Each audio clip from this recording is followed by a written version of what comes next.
Hey guys, it's Skybird, and today we're doing a quick review for our Tahu Mistika. And I might have went a little overboard on this design here, but I'm not sorry about it. I really love it. I think it came out super well, and he sort of carries over all of his accessories, his accoutrement, if you will, from his Mistika form back in 2008. So he actually contains all four of the original sort of jet thruster engine things on his back here, two on each side, and even at an angle as well. A little hard to see from the back there. Let me see if I can hold that up for you. Yeah, that's much better.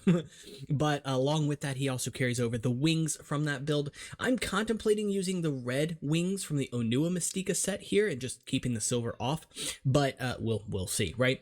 And then that said, he also has the propeller on the back. It's not necessary to put on there, but it does kind of close things up and make it look a little bit nicer. And he is using his original Mistika shield, but you can trade this out for different sizes of propellers, just whatever fits your, aesthetic, right?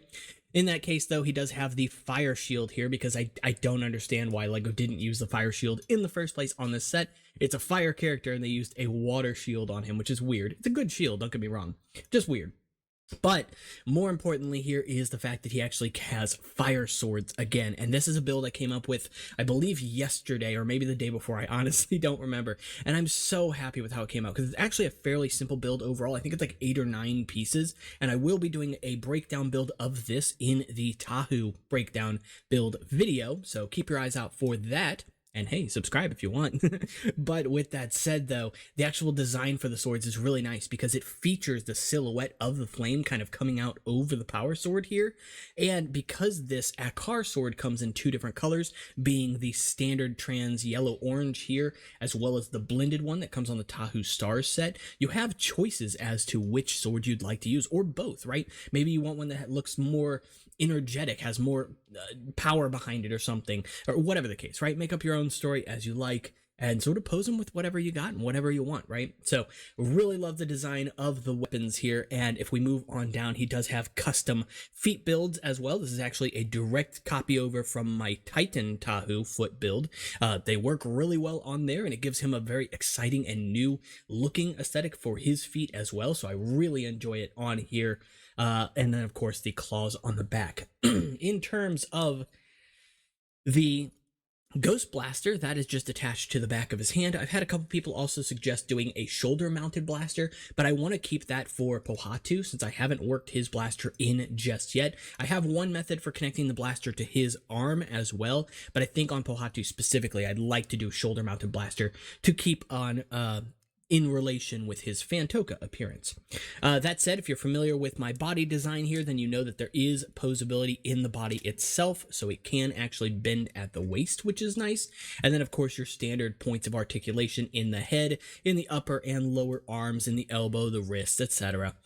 So pretty standard articulation overall. With the exception of that waist, and just a really nice color pairing. Obviously a lot more silver here. Part of the reason for that is just because he has a much brighter color scheme than characters like Onua or Pohatu. So on them, their darker color tends to offset the silver more. And also, again, he just has a much larger kind of thing going on in the back here.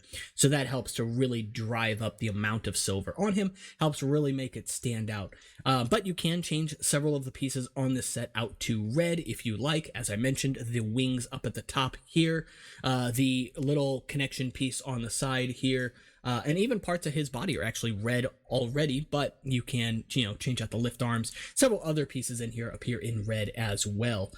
So yeah, really happy with the design of this guy overall. I think he carries over a lot of the aesthetic and the sort of soul of the Mistika sets, but obviously is a more identifiable version of himself. And for anybody who wants to see it, oh no, I just launched an axle. For anybody who wants to see it with the Maxilos mask, a modified version of the Maxilos mask, I can go ahead and oblige you here. That is what that looks like. And it also looks very good. I don't have any custom masks for him yet, so I can't show you with any of that.